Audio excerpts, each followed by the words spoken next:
So he has an 18-year-old daughter who is manipulative, and she'll give him the silent treatment or the whatever to get him to give her whatever she wants.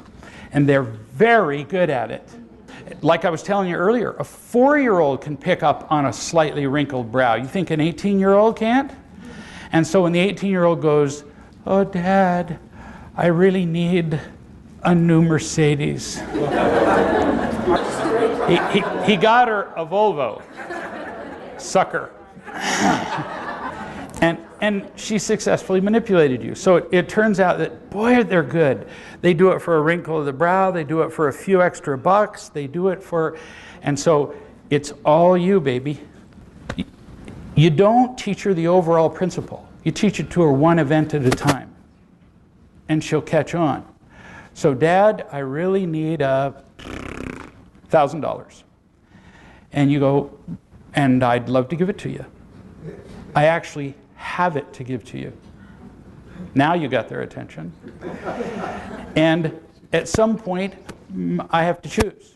Only I can make this choice. Whether I want to give you what would make you comfortable, or whether I want to behave in a way that would increase your lifetime responsibility. She's only given him the silent treatment for 6 months. So I had one son who gave me the silent treatment for 7 years, and another one for 5 years. And Dad just waited him out.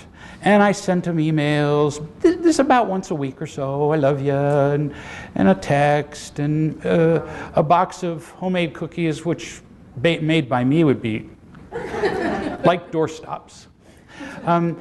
Just little I love yous, and they're still just fuming and mad and telling all their friends how their father's a son of a bitch, and I'm going, I'm good with this.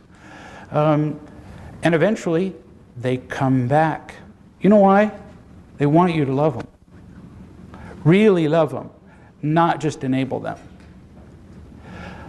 I work with prisoners all the time. I know more prisoners than you know cab drivers. And I've been to prison, well, visiting. Could have gone the other way. And they have said to me, with tears running down their face, which doesn't happen in prison. That's not acceptable to do, because they're way too tough. When I tell them why they're there, and they say, nobody ever cared enough about me to ask what I was doing and to say no. That's how they get to prison.